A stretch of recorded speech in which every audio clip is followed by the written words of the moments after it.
Hey everybody, Frenchin here with REIClub.com, the only site you'll need as a real estate investor. Today's video, we're going to talk about how to evict a tenant. Now the reason why I created this video is because I can almost guarantee there are people out there right now dealing with problematic tenants. So here are some of the main reasons why you should consider evicting them. First one is maybe they have late payments, they're always paying late, or their checks frequently bounce. Another one is they violate the terms of the rental agreement or the lease and have received written notice and have yet to correct that violation within the allotted time. Maybe they created substantial damage to the home or the unit, or they're creating discomfort to the landlord or surrounding neighbors. Maybe they don't take care of the yard. Maybe they have always a lot of noise complaints. Maybe they're always fighting with their neighbors. But make sure you find a pretty strong reason, okay? Another one is units being used for illegal purposes. Maybe they're selling drugs out of it, or maybe they're running their personal business. I had one tenant who actually ran a barbecue business out of their house, one of my homes. It smelled like smoke. It's incredibly hard to get out. They were overusing the oven, which created electrical issues, which relates to fire. So this kind of give you an example there. Maybe they refuse to execute the new contract after the original expires because maybe they don't like the new terms. Now understand, if there's any gap in contracts, you're liable as a landlord because there's no documentation, if that makes sense, okay? Now, probably one of the more frequent ones I deal with is non-approved residents within the dwelling. If they're not listed in the contract, they've been there for a few months, that can create problems for you because you don't have their contact info, and the more people that live there, there's a greater likelihood something wrong or bad will happen, okay? I know through experience. Now let's go ahead and talk about the eviction process. First, you have to decide if you can evict them. So I just gave you some of the major reasons that I just listed before, okay? Next, you have to learn the Landlord and Tenant Act. You can find this in Google, just search for it. It's the legal process for evicting a tenant, okay? And it's very detailed, and you have to follow step by step. If you skip a step, the judge may decide in the tenant's favor, which means they can maybe stay in your home still.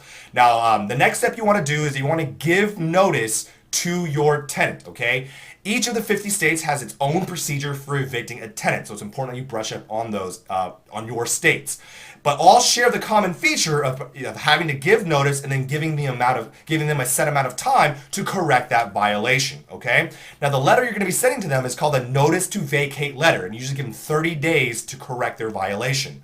Now if it's a more severe situation that may cause a flooding issue or whatever big problem with the property, make sure you give them a clause like you have 48 hours to 72 hours of receiving this letter to respond. That way you know they received it and are taking action, okay? Once again, you have to give your tenant enough time to correct the action before you file the eviction.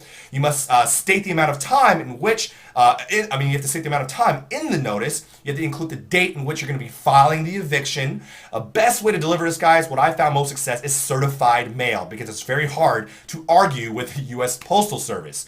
Other ones you can deliver it yourself or just simply leave it on the door, okay? Now, once they've received the letter and say they just have not corrected the issue, you're going to file your eviction, okay? Some states you can do immediately. Some you can do after the waiting period. So you can 30 days on the 31st day you file the eviction. You file at your local courthouse. They charge you a small fee, and then the clerk will process it and then give you a hearing date. At that time, the court will actually contact the tenant for you, so you don't have to worry about that.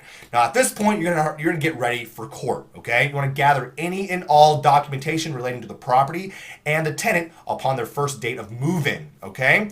Includes pictures as well if you have them, which I do recommend.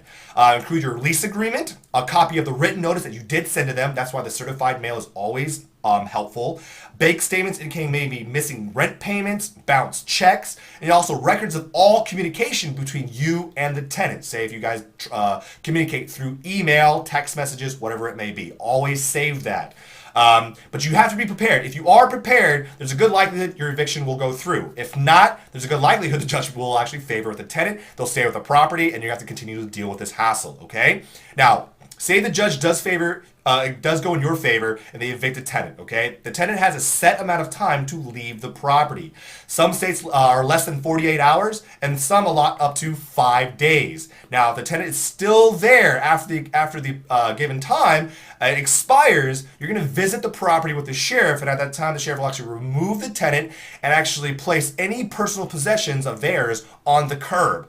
At that point, you make sure you bring a camera and document any major damages onto your home, or in which you can actually take further legal action if need be. Okay. Now, as a real estate investor, a business owner, it's important for you to follow these procedures and laws that are associated with evictions. No matter how frustrated you are,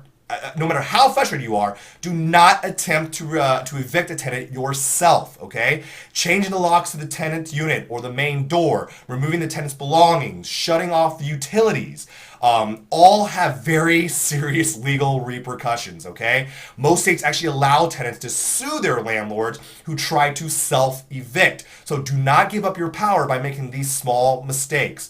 So guys, again, this is Frank Chin with REIClub.com. I hope you found value from this video. Do me a favor, write comments, leave me a comment below about what you thought about it. Click the like button because it really does help us out. But more importantly, subscribe to our YouTube channel so we can keep you informed when brand new videos are posted every week. As usual, guys, thank you so much for your time. I look forward to talking to you next week. Take care, good investing, and bye-bye.